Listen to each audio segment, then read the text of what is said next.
Tumsifu Yesu Kristo, wana wa Mungu aliye hai. Karibuni sana wapendwa mahali hapa Jerusalem Family TV. Ni siku nyingine tena ambayo Mungu anatupa kibali, tumekutana kwa ajili ya kuendelea na semina yetu nzuri, semina ya Kwaresima awamu ya pili. Tunamshukuru Mungu kwa ajili ya kwako wewe ambaye umekuwa na sisi leo, ikiwa ni siku ya pili ya semina yetu. Na kukumbusha kwamba semina hii ni semina ya ujumla wa siku 10. Kwa hiyo karibu sana mpendwa, ni semina ambayo imebeba ujumbe muhimu sana kwako kama Mkristo kuweza kusikia katika msimu huu wa Kwaresima kwa ajili ya kukusaidia kwenye maisha yako yote ya ujumla. Naitwa Mwalimu Petro, napatikana jimbo la Arusha nchini Tanzania. Kama ni mara yako ya kwanza unapata nafasi ya kuungana na sisi, hii ni Jerusalem Family TV, huduma ya uinjilishaji kwa njia ya vyombo vya habari.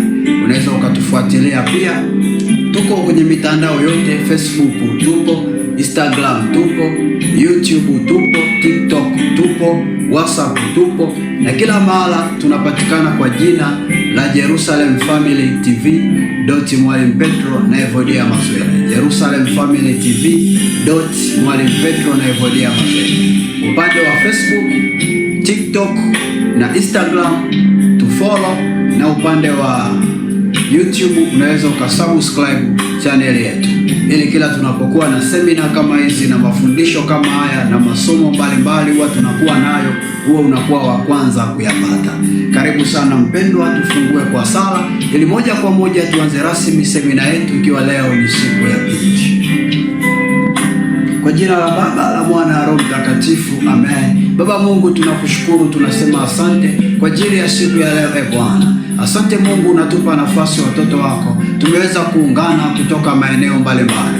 Hakika Baba, tumeunganika hapa wala si kwa mkono wa mwanadamu, wala si kwa nguvu za awaye yote, bali ni katika nguvu na uweza wako Roho Mtakatifu ndiye ambao umetuunganisha hapa tukiwa na afya tele, uzima tele, amani tele. Ndiyo maana Bwana tunanyenyekea kwako, tunakushukuru kwa ajili ya hii siku ya pili. Asante Baba, siku ya kwanza ulitufundisha, ulituonya na kutuelekeza. Hakika Baba, uliye mfalme wa falme, tulijengwa na kuimarishwa, tulijengwa na kufanywa upya. Baba, leo ni siku nyingine tena ambao watoto wako tunasogea mbele zako. Tunaomba uturehemu Bwana, tunaomba ututakase Bwana, ili tuweze kuwa safi sawasawa na mapenzi yako. Tunaalika uwepo wako Roho Mtakatifu. Shusha uwepo wako, shusha na moto wako, shusha na nguvu zako, shusha na uweza wako. Tusaidie Roho wa Bwana, hata kile ambacho tunaenda kupata siku ya leo Baba kiweze kujenga maisha yetu, ili sote tuendelee kuimarika, sote tuendelee kuwa imara, katika jina la Yesu Kristo, mwana wa Mungu aliye hai, na kila mwenye pumzi aseme amen.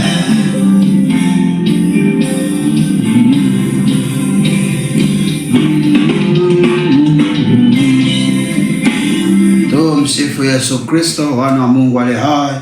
Tunamshukuru Bwana kwa ajili ya matendo yake makuu ambayo Mungu ameendelea kutuwezesha hadi leo tumekutana tena, ikiwa ni siku ya pili. Tunasonga mbele na semina yetu ya Kwaresima. Kabla sijaanza kufundisha, naomba niweze kukutangazia tena, tupo kwenye maandalizi ya Pasaka.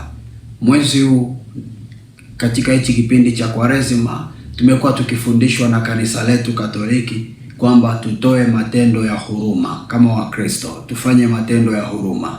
Nasi kama Wakristo wa Katoliki tumeadhimia mahali hapa Jerusalem Family TV kwamba tutatoa matendo ya huruma mwezi wa 6 kwenye tukio letu la kongamano. Tarehe 6 mwezi wa 6 tuna kongamano la maombi ambalo tunalifanyia Dar es Salaam. Ni kawaida yetu kwamba tumezoea huduma hii, huwa tunakutana mara nyingi kwa njia ya mtandao na sauti kama hivi, tunajifunza neno. Ila kila mara moja kwa mwaka tunakuwa na mkutano wa uso kwa uso, na huwa tunaufanyia Dar es Salaam. Kwa mwaka huu tunafanya mwezi wa 6 tarehe 6. Kwa tunapenda kukutangazia wewe ambaye ni mwanachama kwamba katika mkutano huo wa pamoja tutakuwa pia tuna tendo la kutoa matendo ya huruma. Mkutano wetu huo huwa tunashirikisha wahitaji kuwashirikisha kile ambacho Mungu ametujalia katika sadaka zetu na maisha yetu. Kwa hiyo tutakuwekea mkeka jioni ya leo wa mahitaji ambayo tunayahitaji ili kuweza kutoa hayo matendo ya huruma. Kisha wewe kama mwanachama utaangalia hayo mahitaji, lile ambalo utaona unaliweza utaweka ahadi ya kuweza kulichangia. Kutakuwa kuna mchele, kuna sukari, kuna maji ya kunywa, kuna vitu mbalimbali utaona tumekuwekea pale na gharama zake. Na si lazima utoe kiasi chote cha pesa. Hata kama utakuwa na nusu ya hicho kitu, robo ya hicho kitu, chochote kile, sadaka haijawahi kukataliwa mbele za Mungu. Na fedha hiyo hatokula mtu yoyote, tutaikusanya na kwenye tukio letu la kongamano tutaitoa kama matendo ya huruma kwa wahitaji. Kwa mwezi wa Kwaresima wote wa 3 na wa 4 na ule wa 5 tutakuwa tukikusanya hayo matendo ya huruma. Kuna kama miezi 3 mizima ya kujiandaa. Kwa tunaomba wapendwa, tutakapoweka huo mkeka tusilale, tuweze kuweka ahadi zetu kwa ajili ya matendo ya huruma. Na unapoweka ahadi yako ya matendo ya huruma, weka na nia yako kwamba Mungu, ninaomba hichi na hichi kikafanyike kwenye maisha yangu, ili siku ile tunapokabidhi kwa wahitaji, tunapokabidhi kwa wale yatima, kwa wale wajane, basi Bwana akayakumbuke na maisha yako. Maana Biblia inasema deni iliyo bora ni ile inayomkumbuka mjane na yatima katika dhiki yake. Lakini pia Yesu anasema kadiri mnavyowatendea wadogo wale ndivyo mnavyonitendea mimi. Kwa hiyo tutakapokuwa tunafanya hayo, tutakuwa ni sawa na tunamtendea Yesu. Na mstari mwingine ninaupenda zaidi unasema amsaidiaye maskini anamkopesha Bwana. Kwa hiyo pia utakapotoa matendo ya huruma pamoja na sisi, itakuwa ni sawasawa na unamkopesha Bwana. Hebu vuta picha, unamkopesha Mungu. Atashindwa kukulipa? Atakulipa maradufu. Kwa wapendwa, ni fursa ya kuvuna mibaraka ya Bwana. Karibuni sana mtakapoona mkeka hapo leo, tuanze kuahidi kadiri Mungu atakavyotuwezesha. Lakini pia tunakukaribisha uweze kuja kushiriki ile kongamano. Maana ya matendo ya huruma lazima tuwepo wote, tuyakabidhi kwa pamoja. Namna ya kushiriki, unaweza ukajisajili kwa kutuma neno naomba kujisajili kwenda namba 0719086017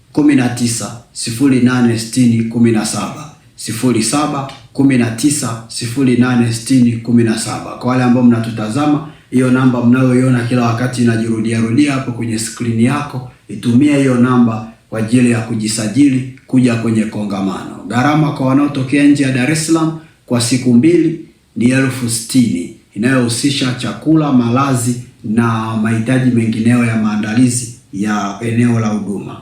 Kwa wale ambao wako ndani ya Dar es Salaam, gharama ni 30,000, au kwa wale ambao watakuja ila watajitegemea kwenye kulala, gharama ni 30,000. Kwa wale ambao mtalala kwenye kambi yetu ya maombi, gharama ni 60,000. Mazingira ni safe kabisa. Huu ni mwaka wetu wa 6 tunafanya kongamano. Kwa hiyo ni kitu ambacho ni cha kuaminika, usiogope. Unakaribishwa. Kama una swali pia uliza kupitia hizo namba za simu. Na Mungu awabariki sana. Karibuni sana Dar es Salaam kwenye kongamano. Naamini wote mtakuja. Si ndio hivyo, mtakuja Si mtakuja? Amina, amina, amina. Basi wapendwa, baada ya kukupa ili hamasisho, twende moja kwa moja darasani, tuendelee na semina yetu nzuri ya Kwaresima, na ikiwa ni awamu ya 2 ya semina. Leo ni siku ya 2. Tuombe. Mungu mtakatifu, tunakushukuru Bwana kwa ajili Mungu Baba ya wale wenzetu ambao wanaendelea kujisajili kuja kwenye kongamano. Asante Roho Mtakatifu kwa ajili ya upendo wako na uaminifu wako Bwana.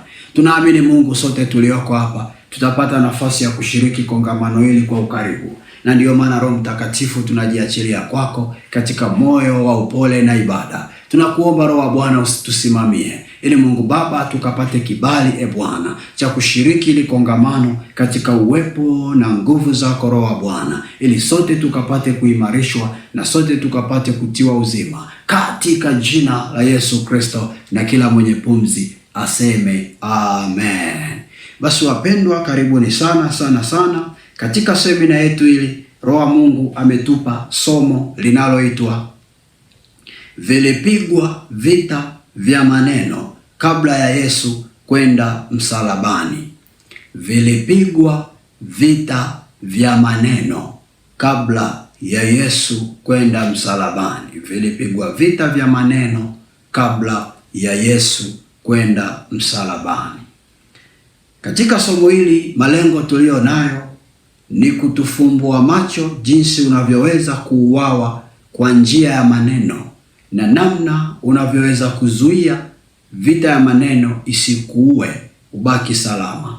Malengo yetu kwenye hii semina, kwenye hili somo ni kufunguliwa macho ili kila mmoja aweze kutambua, kujua na kufahamu namna unavyoweza kuuawa kwa njia ya maneno na namna unavyoweza ukazuia maneno yasikuue, ubaki ukiwa salama. Na ile siku ya jana tukaona katika maandiko mbalimbali kadiri Mungu alivyotuwezesha namna ambavyo Yesu aliandamwa na Mafarisayo kwa vita ya maneno ya kila namna. Walimtungia maneno ya uongo kila wakati kumchafua, lengo tu waue huduma yake. Wakati mwingine tukaona Mafarisayo walijaribu katika lile jema alilolifanya Yesu, walilizushia uongo ili lionekane sio jema, lionekane ni baya, lengo tu Yesu huduma yake ife. Lakini isitoshe tukaona pia Mafarisayo namna ambavyo walimsingizia hata Yesu uongo ili tu Herode amuhukumu kufa. Lakini isitoshe pia Mafarisayo waliunganisha maneno kushindana na Herode ili amuhukumu Yesu afe na amwachie Baraba aliyekuwa mhalifu. Kwa siku ya jana tuliona namna ambavyo vita ya maneno ilivyomsakama Yesu. Tukaangalia na namna ambavyo pia kuna watu kwenye maisha yao wameandamwa kupita maelezo na hii vita ya maneno. Na tukaona pia vita ya maneno inapoinuka kwenye maisha yako, lengo lake huwa ni kukuua. Inaweza ikawa ni kukuua kiroho, inaweza ikawa ni kukuua kimwili au kukuua kiroho na kimwili kwa pamoja. Na pia tukapata nafasi ya kuangalia namna ambavyo vita ya maneno inapoinuka inahitaji wewe iliyekuinukia usitumie hisia na miemko katika kupambana nayo. Kwa mfano, labda unasikia watu fulani wamekuinulia maneno ya kukushambulia. Haupaswi kutumia hisia kujibizana nao. Haipaswi kutumia miemko kushindana nao kwa hoja. Ila inahitaji kutumia akili, na si tu akili ya kawaida, ila ni akili ya Roho Mtakatifu katika kupambana kwenye vita ya maneno. Tukaona namna ambavyo kuna watu ni wakukurupuka. Akisikia amesemwa sehemu neno kidogo, anakurupuka kwenda kupambana. Matokeo yake badala ya kujenga, anabomoa zaidi ya pale alipokuwa pamebaki. Kwa hiyo tukaona Yesu alikuwa na formula. Alipoenda kupambana vita ya maneno mbele ya Pilato, aliongea, alijibizana, alishindana kwa hoja. Lakini Yesu huyo huyo alipoenda kushindana vita ya maneno mbele ya Herode, hakuongea, alinyamaza kimya. Kwa tukaona na wewe pia lazima uwe na Roho wa Bwana ndani yako ili akuongoze yanapoinuka maneno, ujue ni eneo gani unyamaze kimya na eneo gani ujibu. Tukasema usikalili. Kuna baadhi ya watu wamekalili kwamba wakisemwa neno anasema unajua sisi watu tunaosali hatupaswi kujibu, unatakiwa unyamaze kwa sababu ukimya ni jibu. Hata Yesu alinyamaza. Nisikilize, huko ni kukalili mafundisho. Sio kila mahala Yesu alinyamaza. Kuna pengine alijibu, kuna pengine aliongea.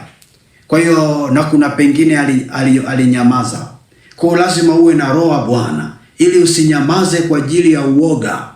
Wengine ni waoga ndio maana mnanyamaza. Pengine Mungu anataka useme lakini unakuwa mwoga. Na wengine mnasema si Mungu ametaka useme ila ni vielele vya kwako. Kwa lazima Roho wa Mungu awe ndani yako vya kutosha. Ina umuombe akusaidie kwenye ile eneo. Na pale mwishoni tunamshukuru Mungu tulipata nafasi ya kuomba kwenye ile eneo la maneno kadiri Roho Mtakatifu alivyotuwezesha. Nimeona nikupe recap, marudio ili upate walau kumbukumbu ya kile ambacho tulipata siku ya jana. lakini sio dhambi na wala sio vibaya ukirudia tena pale kwenye YouTube channel yetu ya Jerusalem Family TV Mwalimu Petro na Evodia Mazwile. Unaweza ukarudi pale YouTube, litafute hili somo la vita ya maneno, rudia tena kusikiliza, rudia tena. Unaweza ukajikuta hata unasikiliza zaidi ya mara 3 mara 4, sio dhambi. Kadiri unavyosikiliza na kusikiliza na kusikiliza, ndivyo utazidi kuona linavyozidi kukuingia na unavyozidi kulielewa kiundani. Sema amen kwa jina la Yesu. Leo siku ya pili tutaendelea mbele zaidi na hili somo kwenye kipengele kinachoitwa maana ya maneno. Maana ya maneno. Maana ya maneno ndio kipengele ambacho tutaendelea nacho katika siku ya leo. Maana ya maneno. Maana ya maneno. Muda huu nitakupa maana 3 za maneno. Maana 3 za maneno ambazo Mungu ametupa siku ya leo. Maana 3 za maneno.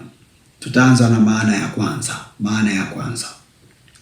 Maneno ni taarifa unazozisema wewe mwenyewe juu ya maisha yako kwa watu wengine. Inaweza ikawa ni za ukweli au ni za uongo. Maneno ni taarifa unazozisema wewe mwenyewe juu ya maisha yako kwa watu wengine. Inaweza ikawa ni taarifa za ukweli au taarifa za uongo. Kwa unaposikia maneno, ni kitu ambacho kwenye hili somo tumekigawa kwenye maeneo 3, ambapo eneo la kwanza la maneno ni yale au ni zile taarifa ambazo wewe mwenyewe, wewe kama wewe unaweza ukawa unapata nafasi ya kuzisema kwa watu wengine juu ya maisha yako, na zinaweza zikawa ni za ukweli au ni za uongo, lakini cha muhimu tu ni taarifa ambayo imetolewa na wewe mwenyewe. Hayo ndiyo maneno.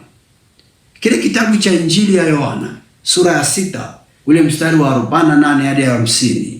Yohana sura ya 6 mstari wa 48 hadi 50. Yohana sura ya 6 mstari wa 48 hadi 50 inasema namna hii: mimi ndimi chakula cha uzima. Baba zenu waliila mana jangwani wakafa. Hiki ni chakula kishukacho kutoka mbinguni, kwamba mtu akile wala asife.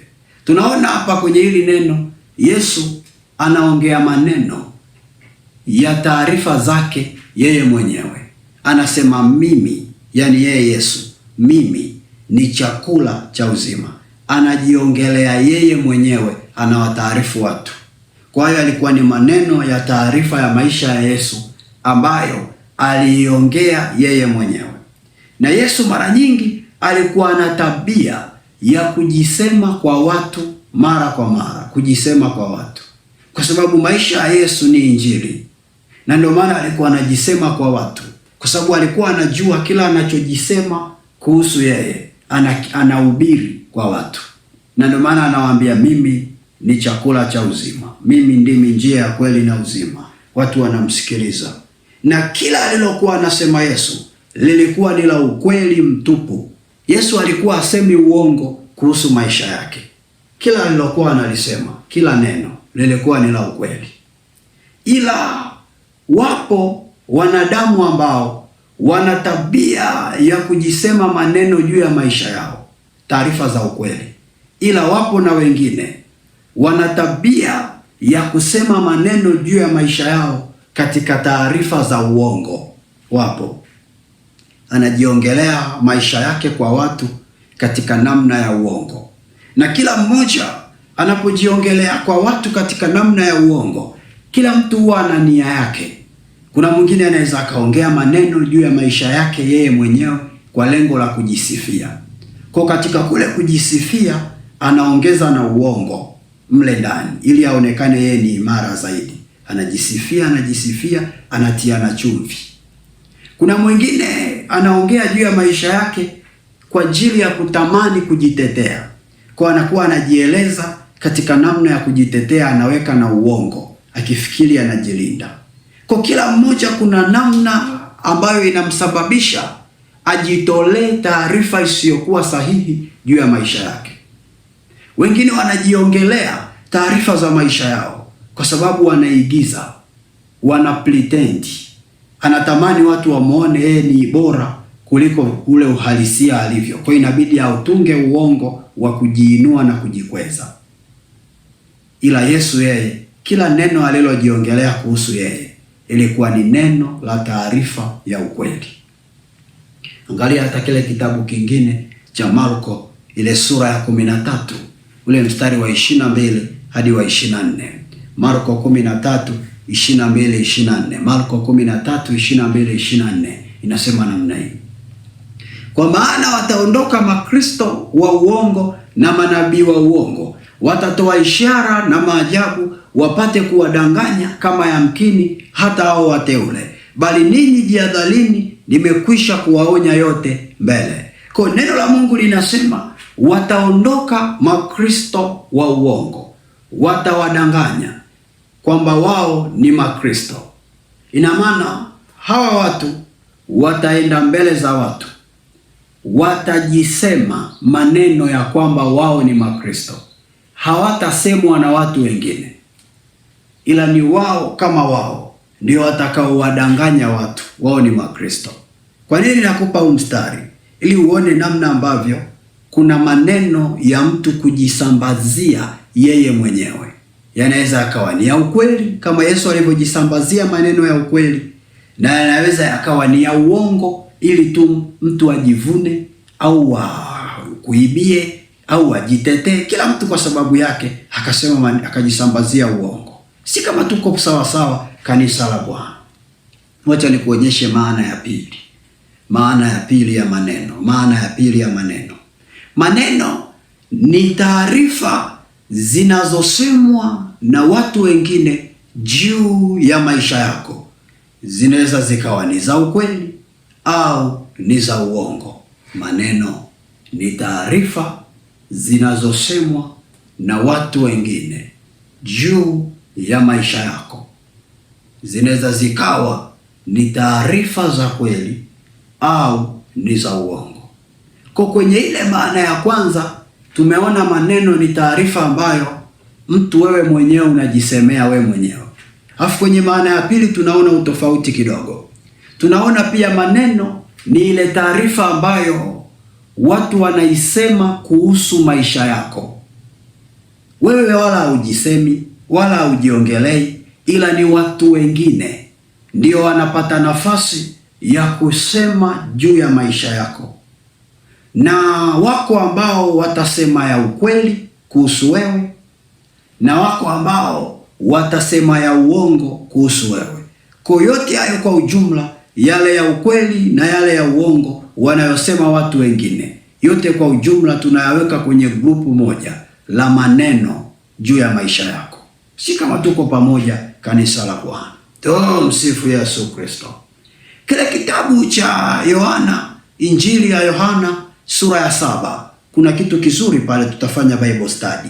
Yohana sura ya 7 mstari wa 40 hadi 44. Injili ya Yohana sura ya 7 mstari wa 40 hadi 44. Injili ya Yohana sura ya 7 mstari wa 40 hadi 44. Inasema namna hii: basi wengine katika mkutano walipoyasikia maneno hayo walisema, hakika huyu ndiye nabii yule. Wengine walisema, huyu ndiye Kristo. Wengine wakasema, je, Kristo atatoka Galilaya? Andiko halikusema ya kwamba Kristo atatoka katika uzao wa Daudi, katika Bethlehem, mji aliyoukaa Daudi? Basi kukaingia matengano katika mkutano kwa ajili yake. Baadhi yao wakataka kumkamata, lakini hakuna mtu aliyenyosha mikono yake ili kumshika. Biblia inatuonyesha namna ambavyo watu walivyomwona Yesu wakaanza kusema maneno juu ya maisha ya Yesu. Wengine wakasema, hakika huyu ndiye mwana wa Mungu. Yaani Yesu ndiye mwana wa Mungu. Kwa Yesu hakujisema yeye kwenye ile eneo tunanalo kuonyesha muda huu. Hakujisema yeye kama lile eneo la kwanza alivyojisema yeye. Kwenye ile eneo la pili ni watu sasa. Watu ndio wanasimama wanamsema wanamsema maisha yake, wanamsema kwamba huyu ni mwana wa Mungu. Walikuwa wanayasema maneno ya maisha ya Yesu kwamba ni mwana wa Mungu. Ilikuwa ni maneno ya ukweli, hayakuwa maneno ya uongo. Na wengine hapo hapo wakasimama kubisha, wakasema sio mwana wa Mungu, kwa sababu manabii hawakusema mwana wa Mungu atatoka Galilaya. Wao wakamsema maneno mengine, sio mwana wa Mungu. Ina maana hawa wao wakamsema maneno ya uongo. Kwa Yesu mmoja, kuna watu wakamsema maneno ya ukweli na wengine wakamsema maneno ya uongo, ila Yesu ni huyu mmoja. Wengine wakamsema ukweli na wengine wakamsema uongo. Kama ambavyo na wewe unaweza ukawa ni mmoja, ila wapo watu wanaongea vibaya juu ya maisha yako na wengine wanaongea vizuri juu ya maisha yako. Unaweza ukawa mmoja, wako watu wanaongea mambo ya ukweli juu ya maisha yako na wengine wanaongea mambo ya uongo juu ya maisha yako. Na kwa ajili hiyo Biblia inasema hawa watu walitengana, walikosana, wakabishana kati ya wale wanaomuongelea Yesu vizuri na wale wanaomuongelea vibaya. Wakabishana, wakatengana, na baadhi yao wakatamani kumkamata wamuue, na wale wanaomuongelea vizuri hawakukubali hicho kitu. Kama tuko pamoja. Na ndivyo ambavyo wewe mwenyewe mtu mmoja unaweza ukajikuta kuna kundi la watu kila siku linaumiza kichwa namna ya kukudidimiza. Kuna kundi la watu linaumiza kichwa, halilali usingizi, kila wakati linatunga maneno kuhusu wewe, namna ya kukuangamiza. Kama ambavyo kuna watu walimuona Paulo, wale watu waliapa wakasema hatuli wala hatunywi mpaka Paulo afe. Unaelewa maana yake? Yaani huko unatembea zako, lakini kuna mtu ameapa, kuna mtu ameweka agano, hanywi hadi ufe. Ndivyo ilivyokuwa. Paulo maskini ya Mungu, yeye anaendelea na harakati zake za maisha za kila siku pale mjini Israeli, ila kuna majitu yamesema hatuli hatunywi mpaka Paulo afe. Wakaingia kwenye mafungo, wakafunga kadiri ya yule Mungu wao waliokuwa wanamwamini katika ile ushirikina wao. Wakafanya ushirikina na uganga wakisema hatuli hatunywi hadi afe. Na wengine wako wanafunga na kuomba kwa ajili ya Paulo. Kwa Paulo mmoja, kuna wengine wakafunga na kuomba Paulo aishi, achanue na astawi. Na wengine wakafunga na kuomba Paulo afe. Waliofunga na kuomba achanue walisimamia misingi ya Mungu aliye hai, na waliologa na kuapa afe walisimamia mizimu ya miungu yao. Tunaishi kwenye familia, tumezungukwa na watu wa kila aina. Kuna wakati unakuta wale watu wa kule kwenu hawafurahi kukuona maendeleo yako ulio nayo hapo mjini, hawafurahi kukuona na namna unavyochekelea. Kwa unakuta kuna watu wameweka maagano kabisa kwamba kwenye ukoo, kwenye hii familia hakuna mtu atavuka huu mstari, labda mimi niwe nimekufa. Unakuta kuna mtu kaongea hivyo, labda niwe nimekufa ndio kuna mtu atavuka hapa. Na wengine wanakuombea, na wengine wanasali, wanakutakia mema kabisa. Ndivyo ilivyotokea kwa Yesu, ndivyo ilivyotokea kwa Paulo. Si kama tuko pamoja, kanisa la Mungu? Wacha nikuonyeshe maana ya tatu. Maana ya tatu ya maneno. Maana ya tatu ya maneno.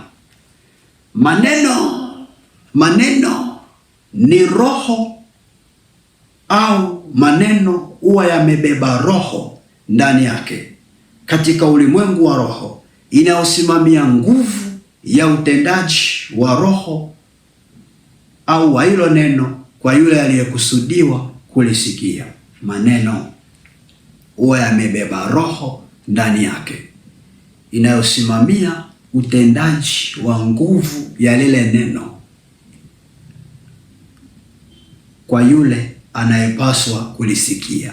Maneno ni roho, au yamebeba roho ndani yake katika ulimwengu wa roho, na hiyo roho inasimamia hayo maneno na inaweka nguvu kwenye hilo neno kwa kumkusudia yule aliyepaswa kulisikia hilo neno. Kwa unaposikia maneno katika tafsiri ya tatu, tunatafsiri maneno ni kama roho. Maneno ni roho, ni roho. Mtu anaweza akaongea neno, ila lile neno wewe unaweza ukalisikia kama neno, lakini haliwi neno peke yake, linakuwa ni neno lenye roho ndani yake. Narudia tena hii kauli, mtu anaweza akaongea neno, lile neno unalolisikia mtu anaongea kikawaida haliwi neno tu peke yake, ndani yake linakuwa na roho.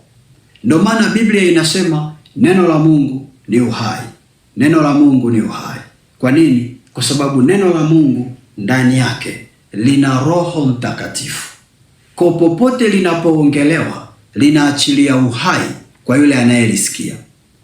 Shetani neno lake lina mauti. Popote linapoongelewa neno la shetani, yule anayelisikia au yule aliyekusudiwa hilo neno la shetani limfikie, lazima litaacha mauti ndani yake. Si kama tuko pamoja. Na ndio maana nimekueleza neno ni roho. Neno limebeba roho. Neno ni roho. Neno limebeba roho. Na hiyo roho ina nguvu ya utendaji kwa yule anayesikia. Si kama tuko sawa sawa. Wacha muda huu tufanye Bible study kidogo, kuna vitu tupate kiundani. Tufanye Bible study kwenye kile kitabu cha Samueli wa kwanza, ile sura nzima ya 17. Ina mistari karibuni kuelekea almost 60. Samueli wa kwanza ile sura ya 17. Samueli wa kwanza ile sura ya 17. Tufanye case tuangalie ile case study ya Daudi na Goliati. Tuangalie case study ya Daudi na Goliati. Sasa sitasoma mistari yote in general, but nitakupitisha kwenye mistari fulani fulani ile kuweka ule msisitizo wa Roho Mtakatifu. Nachokuomba ni umakini katika kusikiliza ili upate kile Mungu anachotaka upate. Samueli wa kwanza sura ya 17. Nitaanza na ule mstari wa 4. Unasema namna hii. Nitasoma mstari wa 4 hadi wa 11, nitasoma na ule mstari wa 16 hadi wa 17, nitasoma na ule mstari wa 23 hadi 27, nitasoma na ule mstari wa 33 hadi 37, nitasoma na ule mstari wa 40 hadi 50. Hasa kama hujui hesabu pole, lakini ni general, ni sura nzima ya 17. Tuanze na ule mstari wa 4 kuna kuendelea. Anasema, ndipo akatoka shujaa katika kambi ya Wafilisti aliyeitwa Goliati wa Gati, ambaye urefu wake ulikuwa mikono 6 na shubiri 1. Alikuwa na chepeo ya shaba kichwani, tena amevaa darii ya shaba, na uzani wake ile darii ya shaba ulikuwa shekeli 5,000 za shaba. Tena amevaa mabamba ya shaba miguuni mwake, naye alikuwa na mkuki na wa shaba kati ya mabega yake, na mti na fumo lake ulikuwa kama mti wa mfumaji, na kichwa cha mkuki wake kilikuwa shekeli 600 za chuma uzito wake. Na mtu aliyemchukulia ngao yake akamtangulia, naye akasimama akapiga kelele majeshi ya Israeli, akawaambia, mbona mmetoka kupigana vita? Je, mimi si Mfilisti na ninyi si watumishi wa Sauli? Jichagulieni mtu akanishukie mimi. Kama mkiweza kupigana nami na kuniua, sisi tutakuwa watumwa wenu. Nami nikimshinda yeye au kumuua, ninyi mtakuwa watumwa wetu wa kututumikia. Yule Mfilisti akasema, na yatukana leo majeshi ya Israeli, nipeni mtu tupigane. Basi Sauli na Israeli wote waliposikia maneno hayo ya Mfilisti, wakafadhaika na kuogopa sana. Narudia tena kaka eneo. Kanasema hivi, basi Sauli na Israeli wote, sikia vizuri, sikia vizuri, sikia vizuri, waliposikia maneno hayo ya Mfilisti, wakafadhaika na kuogopa sana. Sauli na kundi lake waliposikia hayo maneno ya Mfilisti, wakafadhaika na kuogopa sana. Maneno gani hayo? Biblia inasema palikuwa na vita kati ya Israeli na Wafilisti. Wameenda kupigana uwanjani, kila mtu amekaa upande wake, wale upande ule na wale upande ule. Na kwa jiografia za mazile ilikuwa mnaweka kambi kabisa polini, mnajenga paka mahema kumsubiri adui. Kwa kila mmoja alikuwa ameweka kambi yake na amejenga hema zake. Lakini walipofika pale, Wafilisti alitokea shujaa ambaye alikuwa anaitwa Goliati. Huyu shujaa alikuwa ni jitu kubwa sana. Just imagine kwenye mavazi yake yaliyotajwa hapa, kuna moja ya vazi lake linatajwa kuwa na kilo 600. Kilo 600. Just imagine jitu linalovaa nguo ya kilo 600 ni mtu huyo. Hivi unafahamu kilo 600? Limevaa kilo 600, ina maana lilikuwa ni likubwa kupita maelezo, na ndio maana Biblia inasema alikuwa amevaa kilo 600. Na Biblia inasema namna hii kwamba alipofika pale na lile jitu kubwa lenye mavazi ya kilo 600 likawaambia wale Waisraeli, kama kuna shujaa huko kwenu atoke aje apigane na mimi. Akinipiga Wafilisti tutakuwa watumwa wenu, nikimpiga ninyi Israeli mtakuwa watumwa wetu. Biblia inasema wakina Sauli wakakaa, wakaliona juu mpaka chini, ni kubwa la ajabu, limevaa kilo 600, linatisha. Wakaogopa waliposikia yale maneno yake, wakajificha wote ndani. Umeona? Afu tuendelee kusoma ule mstari wa 23. Ule mstari wa 23. Hata alipokuwa akisema nao, kumbe yule shujaa alitokea, yule Mfilisti wa Gati, jina lake Goliati, akatoka katika jeshi la Wafilisti akasema maneno yale yale, naye Daudi akayasikia. Na watu wote wa Israeli walipomwona yule mtu wakakimbia, wakaogopa sana. Umeona? Baadaye Daudi anatumwa na babake awapelekee pocket money au tunasema chakula cha akiba kaka zake kule vitani. Daudi anaenda vitani, anamkuta yule Mfilisti yuko pale, anatoa maneno ya majigambo, maneno ya kuwatukana Waisraeli. Na Biblia inasema wale Waisraeli walipoliona Goliati limejitokeza namna hii, limeongea yale maneno, wakakimbia tena, wakaogopa. Daudi, angalia alichofanya. Daudi akaongea na watu waliosimama karibu, akasema, je, atafanywaje yeye atakayemuua Mfilisti huyu na kuwaondolea Israeli aibu hii? Maana Mfilisti huyu asiyetahiriwa ni nani hata watukane majeshi ya Mungu aliye hai?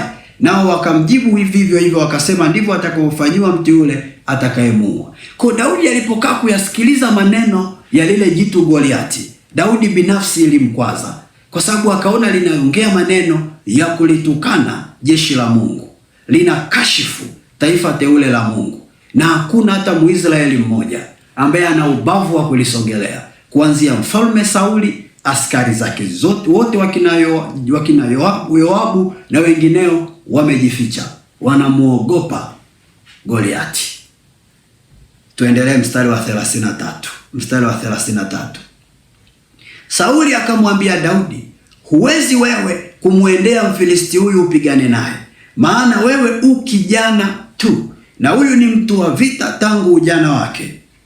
Kwa hapa tunaelewa kwamba Daudi alivyoona vile sasa, akapata shauku, akapata kiu ya kwenda kupigana na huyu Goliati. Lakini Sauli mfalme akamwambia Daudi, wewe huwezi, humuwezi, wewe ni kijana mdogo, huyu ni mtu mkongwe kwenye vita, amepigana vita vingi, huna uzoefu wa kutosha. Daudi alisemaje? Sikiliza majibu ya Daudi. Na napenda sana mimi majibu ya Daudi. Angalia. Daudi akamwambia Sauli, mtumishi wako alikuwa akichunga kondoo za baba yake, na alipokuwa akija simba au dubu akamkamata mwana kondoo wa lile kundi, mimi hutoka nikamfuata, nikampiga, nikampokonya kinywani mwake na kulirukia na akinirukia humshika ndevu zake, nikampiga, nikamuua. Mtumishi wako alimuua simba na dubu pia, na Mfilisti huyu asiyetahiriwa atakuwa kama mmoja wao, kwa sababu wamewatukana majeshi ya Mungu aliye hai. Daudi akasema, Bwana aliyeniokoa na makucha ya simba na makucha ya dubu ataniokoa na mikono ya Mfilisti huyu. Sauli akamwambia Daudi, enenda, Bwana atakuwa pamoja na wewe. Umeona? Daudi akamweleza Sauli kwa ujasiri kwamba mimi nachunga kondoo, mimi nachunga mbuzi, nikiwa kule porini anapokuja dubu kutaka kula mifugo yangu, huwa ninamrukia dubu, ninampiga, ninampasua hali mifugo yangu. Simba anapokuja kutaka kula mifugo yangu, huwa ninamkamata simba, ninamsambaratisha simba hali mifugo yangu. Kwa ninaamini Mungu anayeniwezesha kumpiga dubu na simba ataniwezesha kumpiga na huyu Goliati. Sauli hakubishana na Daudi, akamwambia haya, nenda, Mungu atakuwa pamoja na wewe. Baada ya hapo Daudi hakuogopa, akaenda kiukweli, akaenda. Angalia ule mstari wa 40. Akaichukua fimbo yake mkononi, akajichagulia mawe laini 5 katika kijito cha maji, akayatia katika mfuko wa kichungaji aliyokuwa nao, maana ni mkoba wake, na kombeo lake alikuwa nalo mkononi mwake. Akamkaribia yule Mfilisti. Huyo Mfilisti naye akamsogelea Daudi nao na kumkaribia, na mtu yule aliyemchukulia ngao yake akamtangulia. Hata Mfilisti alipotazama huku na huku, akamwona Daudi, akamdharau, kwa kuwa ni kijana tu, mwekundu, tena ana sura nzuri. Yule Mfilisti akasogeleana na Daudi namna hii, akamwangalia. Biblia inasema akaangalia huku na huku. Kwa nini? Anajaribu kuangalia koni haka peke yake ndo kamekuja kupigana na mimi, au kuna wengine wako pembeni. Anaona ni kenyewe tu. Biblia inasema Goliati akakadharau ka Daudi kwa sababu aliona ni kadogo, afu ni handsome boy, afu ni mwekundu mweupe, unaelewa? Yaani akana sura ya kutisha, laini, akakadharau. Afu angalia kinachoendelea pale. Mfilisti akamwambia Daudi, je, mimi ni mbwa hata umenijia kwa fimbo? Mfilisti akamlaani Daudi kwa miungu yake. Umeona akamlaani Daudi kwa miungu yake. Ule mstari wa 44. Filisti akamwambia Daudi, njoo huku kwangu, nyama yako nitawapa ndege wa angani na wanyama wa mwituni. Ndipo Daudi akamwambia Filisti yule, wewe unanijia mimi kwa upanga na kwa fumo na mkuki, bali mimi ninakuijia wewe kwa jina la Bwana wa majeshi, Mungu wa majeshi na Israeli ulio watukana. Daudi anamwambia Mfilisti, you come to me with the sword and the spear, but I come to you with the name of the Lord will conquer you today. Unanijia mimi kwa panga, sijina kwa fumo, sijina kwa nini. Mimi ninakuijia kwa jina la Bwana wa majeshi, atakupiga wewe leo. Ndivyo Daudi akamweleza hivyo Mfilisti. Siku hii ya leo Bwana atakuua mkononi mwangu, nami nitakupiga na kukuondolea kichwa chako, nami nitawapa ndege wa angani na wanyama wa nchi mzoga ya majeshi ya Wafilisti, ili kwamba dunia zima wajue kuwa yuko Mungu katika Israeli, na jamii ya watu wote pia wajue kwamba Mungu haokoi kwa upanga wala kwa mkuki, maana vita ni vya Bwana, naye atawatia ninyi mkononi mwetu.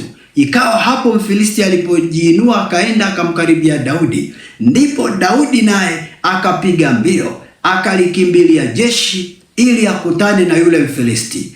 Daudi akatia mkono wake mfukoni, akatoa humo jiwe moja, akalitupa kwa kombeo lake, akampiga Mfilisti katika paji la uso, hapa kwenye paji la uso. Mfilisti kwa kombeo, Biblia inasema jiwe hilo likamuingilia kipajini, akaanguka chini kifudifudi.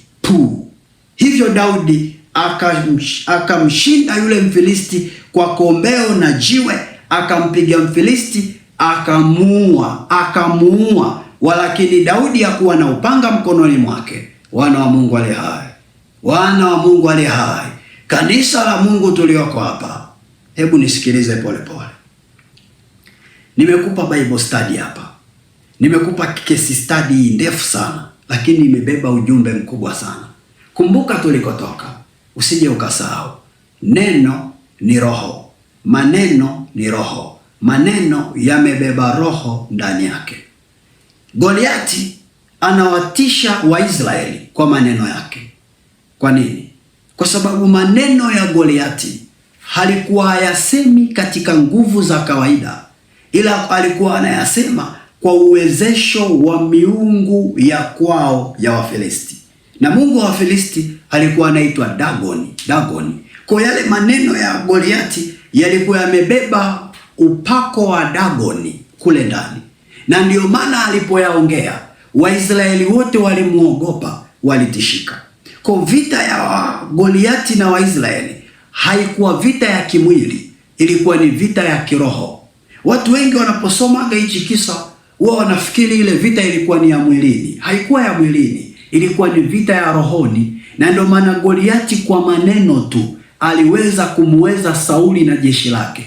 Wala hakuwapiga, aliongea tu, Sauli na jeshi lake wote wakajificha ndani.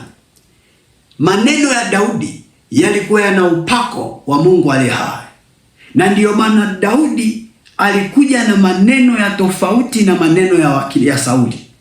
Sauli alimwambia Daudi, umwezi huyu Mfilisti. Daudi akamwambia Sauli, nitamuweza kwa sababu Mungu aliniwezesha kupiga dubu na simba, ataniwezesha kumpiga na huyu Mfilisti. Kwa sababu Daudi alikuwa na maneno yaliyobeba roho wa Mungu ndani yake, ndio maana aliweza kupambana na Goliati. Ili upambane na Goliati, lazima ndani yako uwe una neno kinyume na la Goliati, na si tu neno kinyume na la Goliati, ila uwe na neno lililobeba upako wa nguvu za Mungu aliye hai, ili uweze kuzishinda nguvu za maneno ya Goliati zilizombeba Dagoni, zilizombeba shetani na nguvu zake. Si kama tuko pamoja, kanisa la Mungu? Umewahi kuona mabondia wakitaka kupigana?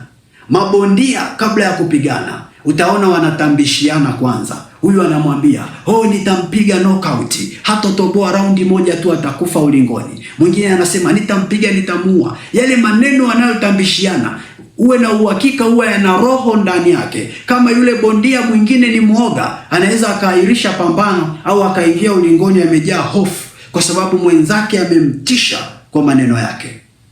Nisikilize wapendwa, sifa za maneno yanayotamkwa na magoliati. Sifa za maneno yanayotamkwa na magoliati, moja ya sifa yake kubwa huwa ni maneno ambayo huwa yana tabia ya kukutisha, ya kukufanya utishike, ya kukufanya uogope na urudi nyuma, kuacha kufanya kile ulichopaswa ufanye, ubaki umekaa sehemu moja ukiogopa. Hiyo ndiyo sifa kubwa ya maneno ya magoliati. Goliati anapokutolea neno, lazima alikutishe, lazima uogope, ubaki hapo hapo umetulia, umejificha, uendelei kufanya kile ambacho Mungu alikutaka ufanye. Kama ilivyotokea kwa Sauli na jeshi lake. Mungu amewataka wakapambane vitani. Mungu amewapa kibali cha kwenda vitani. Walichopaswa pale vitani ni kupigana, lakini likainuka Goliati, likatoa maneno, yakawatisha wote, wakajikuta wamekaa ndani wanaogopa. Na Biblia inasema walikaa zaidi ya siku 40. Wamekaa siku 40, hawatoki nje, wamekaa tu wanamuogopa Goliati. Pendo ulioko hapa, kuna watu mmekaa zaidi ya miaka 10, mmekaa tu mnamuogopa Goliati. Kuna wengine mmekaa miaka 20 mnamuogopa Goliati. Kuna wengine mmekaa miaka 30 mnamuogopa Goliati. Utanielewa tu polepole. Mara nyingi maneno ya vitisho vya Goliati huwa kiuhalisia hayana madhara ndani yake. Maneno ya vitisho vya Goliati huwa hayana madhara. Kweli yanapokuja yanakutisha. Kweli yanapokuja yanaua ile shauku yako ya ndani. Kweli yanapokuja yanakufanya ukae ukiogopa, ila huwa hayana madhara. Ni sawa na yule nyuki wa mashineni. Kuna kipindi fulani nikiwa mdogo nimewahi kwenda mashineni kusaga. Nikakuta kuna nyuki wengi. Nikashangaa yule mtu wa mashineni yuko pale, wale nyuki wanazunguka na hawamng'ati. Mimi nikaogopa. Akaniambia, mwanangu, usiogope mtoto, wewe njoo tu. Nilikuwa mdogo kipindi hicho sana. Akaniambia, wewe njoo tu, wewe weka ndoo yako ya mahindi pale, hawatakung'ata. Nikaweka na tetemeka, lakini wale nyuki kweli hawaning'ati. Akaniambia, nyuki wa mashine hawang'atagi. Nilishangaa sana siku ile. Hasa huyo ndio Goliati. Anaonekanaga kama ni nyuki anang'ata, ila huwa ang'ati, ni porojo tu. Na ndio maana Goliati alikuwa na maneno mengi. Just imagine watu wamekaa siku 40 ndani, wanaogopa kutoka nje kwa sababu wanamuogopa Goliati. Ila Daudi aliposimama akaongea maneno kwa ujasiri katika Roho Mtakatifu, alimpiga Goliati. Vuta picha, Sauli na wenzake walijisikiaje? Lazima walijisikia aibu, walijisikia vibaya, kwamba yani sisi tumekaa hapa siku 40, kumbe huyu mtu alikuwa anapigika kirahisi tu, ni vile tu hatukujua namna ya kumpiga. Na ndio maana mpendwa, acha nikwambie, ujiko ambao umempa Goliati wako imetosha. Usije ukafikiri huyo Goliati eti apigiki, anapigika kirahisi sana. Na kama we ni Goliati uko hapa unanisikiliza, kuna watu umewatisha, kuna watu umewafungia, kuna watu umewabana kiasi ambacho unajiona we ndio wewe. Nisikilize wewe Goliati, leo ni mwisho wako. Tunakupiga na utaondoka, nao watu watavuka, wataondoka hapo. Kama kuna mahala Goliati amekukamata, leo tunaenda kumwangusha katika jina la Yesu. Msifu Yesu Kristo, wana wa Mungu aliye hai. Wapendwa katika Kristo, kuna watu walishakata tamaa ya kuzaa kwa sababu tu ya maneno ya kina Goliati. Walishakata tamaa ya kuzaa. Kuna mtu ameambiwa tu kwamba ndio mwanamke gani huyu umeoa? Mwanamke gani hazai? Mwanamke gani anatujazia tu choo? Amekata tamaa kabisa kwenye hiyo ndoa. Kuna watu walishakata tamaa ya kuolewa, tamaa ya kuoa, walishakata tamaa kwa sababu anaona amesubiri sana. Na Magoliati wamemwambia, sura yako imeshachoka, vitoto vya 2000 ndio ambavyo vina soko saizi. Na kuna watu wamesikia hivyo maneno ya kina Goliati, wamebaki wamenyong'onyea namna hii. Kuna watu ambao walishavunjika moyo hata kwa ajili ya marafiki, wamebaki kuwa watu wa kujitenga kwa sababu tu kuna Magoliati walikuwa ni marafiki zao, wakawasaliti na kuwafanyia maneno magumu. Wamebaki wamekata tamaa namna hii. Mpendwa, ni wapi ulipobaki umekaa ndani? Ni wapi ulikopakatia tamaa? Ni wapi ambako pamekukamisha? Ni wapi? Ni wapi? Ni wapi? Ni wapi? Kwa ajili ya kina Goliati, ni wapi? Leo Mungu anakuja na taarifa ya tofauti sana. Kwenye kile kitabu cha Isaya sura ya 7 mstari wa 7, kuna taarifa ya tofauti ambayo Mungu amenituma katika kwa rezima hii nikutamkie. Inatoka kitabu cha Isaya sura ya 7 mstari wa 7. Isaya sura ya 7 mstari wa 7. Huu ni ujumbe wa Mungu amenipa nikwambie kwamba Bwana asema hivi, wewe ambaye umebaki umekaa kwa ajili ya kina Goliati. Bwana asema hivi, neno hili halitasimama wala halitakuwa. Hilo neno ambalo wakina Goliati walikutamkia, kiasi ambacho ukabaki umekaa hapo miaka na miaka. Bwana anasema hivi, hilo neno halitasimama wala halitatimia. Koinuka hapo, toka kaanze, toka kafanye, toka kaendelee, toka songa mbele, toka inuka uangaze, toka kamiliki na kutawala, toka kazae na kuongezeka. Maana huo ubaya uliosemwa juu yako hautakuzuia wewe wala hautakukwamisha. Hilo neno lililotamkwa kuhusu wewe, hakuna atakayeliamini, hakuna atakayelisadiki. Maana Bwana amesema huo ubaya hautasimama, hautatimia. Utapeperuka kama makapi yapeperukavyo na kusaulika. Ndivyo nayo maneno uliyotamkiwa mabaya ya aibu yatapeperuka na kusaulika. Amini hili neno na unavuka. Sema navuka kwa jina la Bwana. Wacha muda huu nikuonyeshe mbinu hizi 3 afu twende tuombe. Nikuonyeshe mbinu hizi 3 afu twende tuombe. Nikuonyeshe mbinu 3. Mbinu ya kwanza.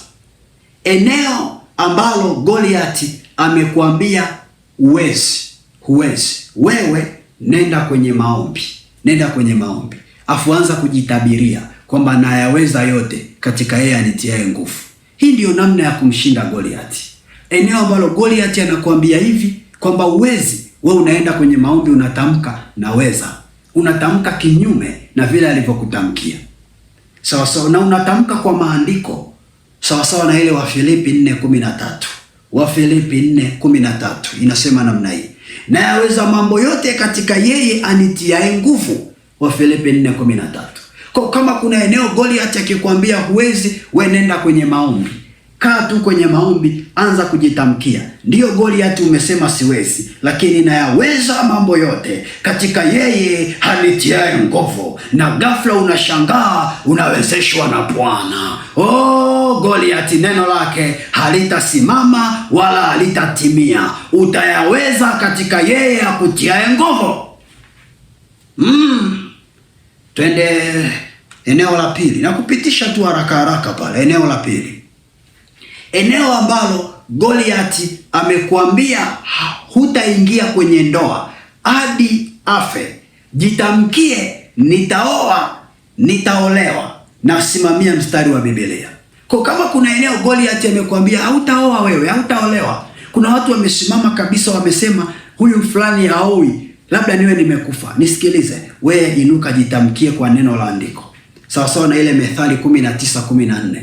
Methali 19:14 inasema, nyumba na mali na urithi apatao mtu ni kwa babaye, bali mke mwenye busara utapewa na Bwana. Kwa Goliathi akikwambia hutaingia kwenye ndoa wewe uolewi wewe, nisikilize, usikae hapo ukasema mimi sipati wanaume, kila mtu ananikimbia, sijui sidumu kwenye mahusiano. Nisikilize, acha unyonge, acha unyonge. Bwana amesema nawe jioni ya leo, hilo neno halitasimama wala halitatimia. Wewe cha kufanya leo, chukua hii Methali 19:14, anza kujitabiria kwamba Bwana amesema nitapewa mke, nitapewa mume. Bwana, namtaka mme wangu, namtaka mke wangu. Omba uwezavyo, ndipo Bwana atakaposimama na kupindua meza na kumpiga Goliathi chini. Goliathi atashangaa, hajafa na umeoa, hajafa na umeolewa, hajafa na umezaa, hajafa na umesomesha, na umekula na posho za watoto. Na Bwana atamtunza Goliathi asife mapema. Kwa nini? Ili aone wema wa Mungu kwenye maisha yako. Kuna wakati Mungu anatunza maadui waishi muda mrefu, ili tu waone wema wa Mungu kwenye maisha yetu, ili tu waone namna ambavyo maneno yao yalikuwa ni takataka zisizotimilika kwetu. Mtu wa Mungu aliye hai, usimuombee adui afe, muombee adui aishi miaka mingi, ili siku unapoolewa yule aliyekutabilia huolewi aone wema wa Mungu kwako. Siku aliposema utafilisika, akikuona umetajirika, aone wema wa Mungu kwako. Ni saa ya kumwangusha Goliathi. Sema amen kwa jina la Yesu. Kwa wana wa Mungu mlioko hapa, in general meaning ni kwamba eneo lolote lile ambalo Goliathi ametamka negative, wewe unatamka positive. Alipotamka positive, wewe unatamka negative, kwa kusimamia maandiko. Si kama tuko pamoja, kanisa la Mungu aliye hai? Kodi ya msingi ya kuzingatia, unatamka kinyume cha neno la Goliathi kwa kuweka mstari wa Biblia. Tutaenda kufanya zoezi la maombi muda huu. Tutaenda kufanya zoezi la maombi kwa hizi dakika chache zilizobaki. Na maombi ambayo tutaenda kuomba ni maombi maalum kabisa, ya kuweza kujitamkia pale ambapo Goliathi alitutamkia mabaya. Kila mmoja amesikiliza somo, na yamkini umejitambua kuna mahala Goliathi alikutamkia maneno mabaya. Mimi siyajui maisha yako, lakini Roho Mtakatifu anayajua, na ndio maana ameleta hili somo. Kwa hiyo hakikisha unaomba kwa ushirikiano. Usiwe tu msikilizaji, ila hakikisha unakuwa mwombaji. Usiseme Mwalimu Petro mimi sijui kuomba. Kila mmoja ajui kuomba, ila wote tunawezeshwa na Roho Mtakatifu. Cha muhimu tuwe omba vile kadiri ya imani Mungu aliyoweka ndani yako. Na ninaona watu wengi sana hapa wakivuka siku ya leo. Ninaona watu wengi sana wakiondolewa katikati ya wavu. Ninaona kuna mtu alikuwa amevikwa wavu kama wavu wa kuvulia samaki. Ule wavu umemtanda kiasi ambacho anashindwa kabisa kusonga mbele. Ninaona mtu akikimbia kwenye mchanga wa baharini, anakimbia lakini hafiki anapokimbia. Anakimbia ameganda tu hapo anakimbia, hafiki anapoenda. Ninamuona mtu anapanda mlima usioisha. Ninamuona mtu akifanya mtihani na hajui majibu ni kitu gani. Ninamuona mtu kila wakati anatafuta kiti, mwingine anatafuta vazi, alioni. Saa yako imefika ya kulipata hilo vazi unalotafuta kila siku. Saa yako imefika ya kutolewa hapo shuleni unapopaota kila siku. Saa yako imefika ya kukimbia hapo unapoona ufikaji. Saa yako imefika ya kuumaliza huo mlima ambao unaupanda hauishi. Saa yako ni leo, mwana wa Mungu aliye hai. Yale ambayo yalikuwa yameshindikanika, kila ulipoyaombea, kila ulipofunga, kila ulipotoa sadaka, leo yanafunguliwa, leo yanaachiliwa, leo yanawekwa huru, leo yanawekwa huru, leo yanawekwa huru. Pokea uhuru wako, pokea uhuru wako kwa jina la Yesu Kristo, kwa jina la Yesu Kristo ninakuombea. Pokea uhuru mahala ulipo, pokea uhuru kamili katika neno la Bwana, pokea uhuru kamili katika neno la Bwana, pokea uhuru kwa jina la Yesu Kristo. Anza kujitamkia, mwana wa Mungu, mahala ulipo, anza kujitamkia. Jitamkie kwa kusema, mimi sio mfungwa, mimi sio mfungwa. Mwambie kabisa Goliati, mimi sio mfungwa wako. Wewe Goliati, mimi sio mfungwa wako. Mwambie Goliati kabisa, mimi sio mfungwa wako. Mwambie Goliati, mimi nimewekwa huru kwa neno la Yesu Kristo, kwa neno la Yesu Kristo. Maisha yangu yamewekwa huru, maana neno la Mungu linasema mtaifahamu kweli, nayo kweli itawaweka huru. Mwambie Goliati kabisa, leo nimeufahamu kweli, na huu kweli ninaomba niwe huru kuanzia leo.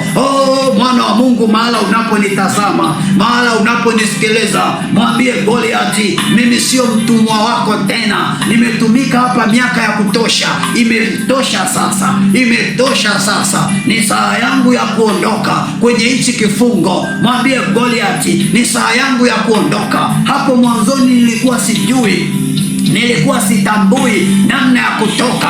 Mwambie Goliati, namshukuru Mungu wangu, namshukuru Mungu wangu katika jina la Baba, Mwana na Roho Mtakatifu aliyeniwezesha leo kunipa kodi, kunipa mbinu, kunipa maarifa ya kuondoka kwenye hichi kifungo. Mwambie Bwana Yesu, mwambie Bwana Yesu, ninaita damu yako, ninaita damu yako. Sema naita damu ya Yesu, sema naita damu ya Yesu, sema naita damu ya Yesu. Naomba initakase moyo wangu, naomba initakase moyo wangu. Sema naita damu ya Yesu, naomba iniondolee hatia zote, iniondolee hatia zote. Sema naita damu ya Yesu, naomba iniondolee hatia zote na makosa yote niliyobeba ndani ya moyo wangu. Sema naita damu ya Yesu, naomba inisafishe, naomba inioshe. Sema naita damu ya Yesu, naomba inioshe, naomba inioshe. Sema naita damu ya Yesu, naomba initakase, naomba inifanye upya. Sema naita damu ya Yesu, naomba inifanye upya.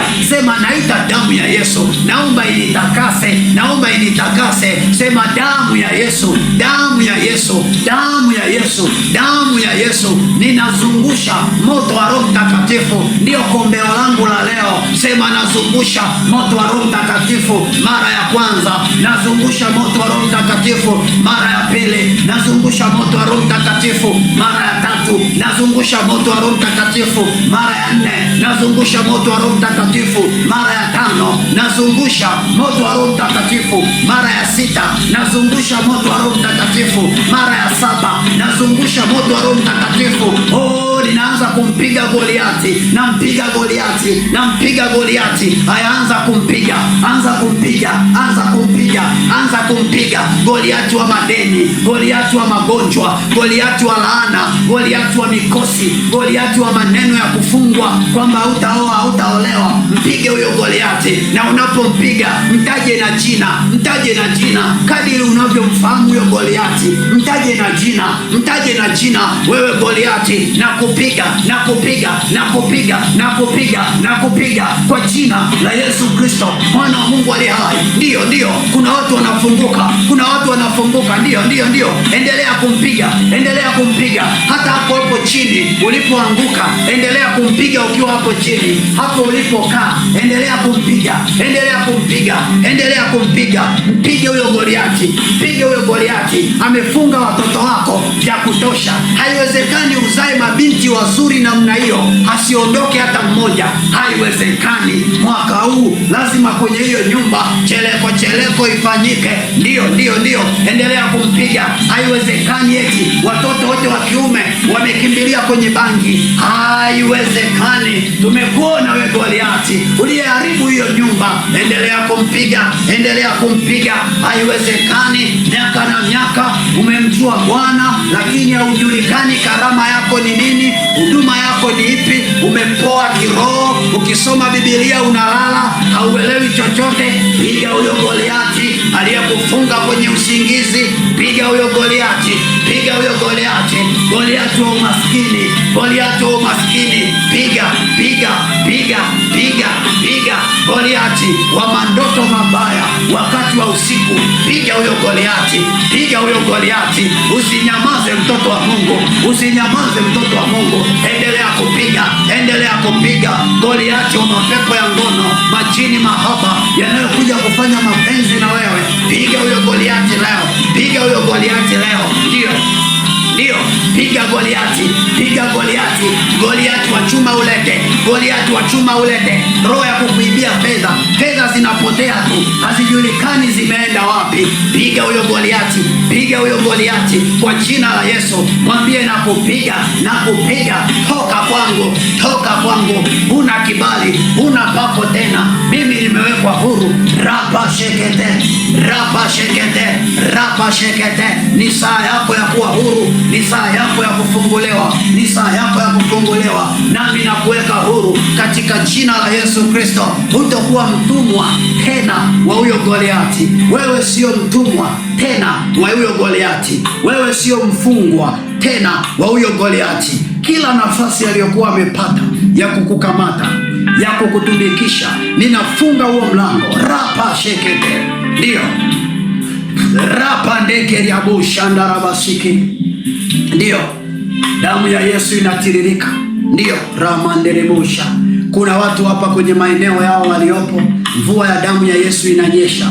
Mvua ya damu ya Yesu inanyesha. Ndio.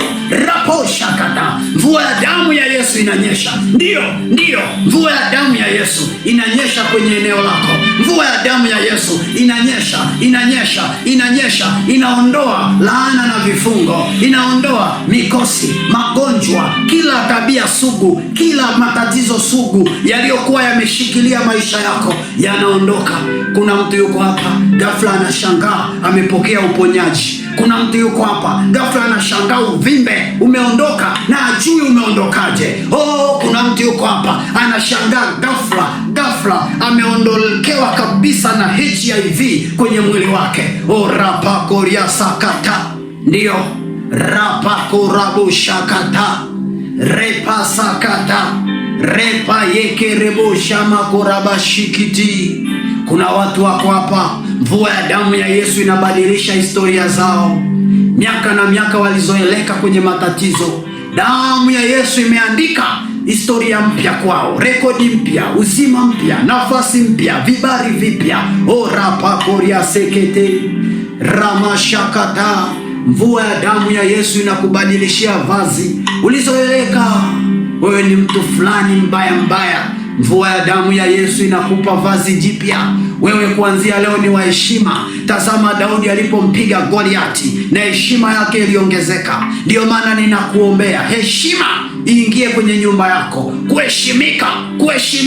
Kuheshimika kwa jina la Yesu Kristo kuingie kwenye maisha yako. Kudharaulika kusiwepo tena. Asiwepo wa kukudharau popote pale. Ndio. Asiwepo kukuchukulia poa. Asiwepo kukuchukulia ize. Asiwepo kamwe.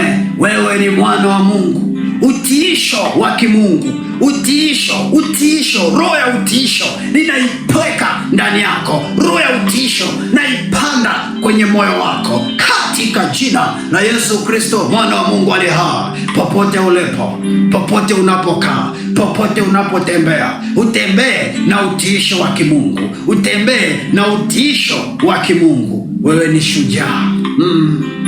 Rapako rabushaka. rasakata ramandekerie. Ndiyo Yesu pita, ndiyo Yesu pita, mtu wa Mungu. Yesu anapita, Yesu anapita, mtu wa Mungu. Nyumba yako inatembelewa na Yesu majira haya, familia zinatembelewa na Yesu, ukoo unatembelewa na Yesu. Pita Yesu kwenye huo ukoo. Mtazame Goliati aliyejificha. Kuna magoliati wamejificha ili kuendelea kushambulia kwa siri. Yesu uonaye sirini, peleka damu yako. Usikubali mtu akaondoka hapa bado Goliati yuko kwake. Ndiyo. Rama koria sakata.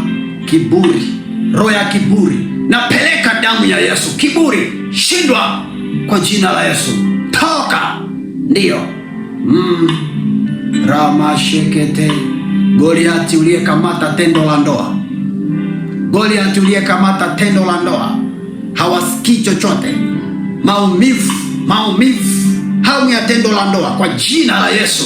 Goliati, achia hiyo ndoa, achia hiyo ndoa. Rapo shakata karabasheke rakasakata. Goliati uliyekaa mbele ya hilo duka, mbele ya hiyo biashara, unafukuza wateja. Nimekuona. Moto, achia hiyo biashara Goliati kwa jina la Yesu Kristo. Ndiyo, wateja, na mimina mvua ya wateja, mvua ya kibali, mvua ya baraka. Pokea mvua ya fanikio jipya, mvua ya neema mpya, mvua ya kibali kipya, mvua ya kuinuliwa nafasi mpya. Pokea kibali kipya, utambulisho mpya, nafasi mpya, sura mpya, mwonekano mpya kwa jina la Yesu. Pokea kwa jina la Yesu, kwa jina la Yesu. Wewe ni mkuu, utaketi na wakuu kuanzia leo. Wewe ni shujaa, utaketi na mashujaa wenzako kuanzia leo. Wewe ni jasiri, wewe ni mwamba, kwa sababu ndani yako yuko mwamba. Wewe ni mwana wa mfalme, kwa sababu ndani yako yuko mfalme wa wafalme, simba wa kabila la Yuda. Wewe sio huyo unayeonekana, wewe ni mpya. Bwana amekuvalisha vazi jipya la heshima. Yesakata rabashekete kerabo rikashanda rabasiki rabo shakata. Ndiyo.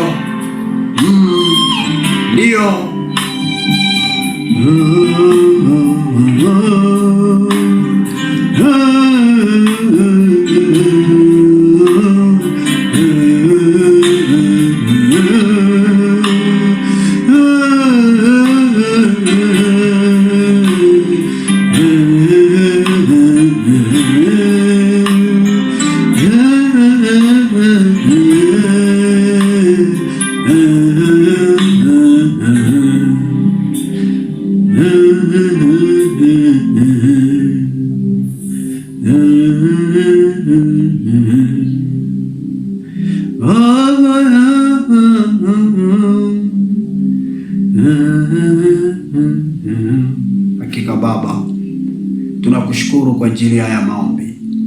Hakika Baba, umepita, umetuhudumia.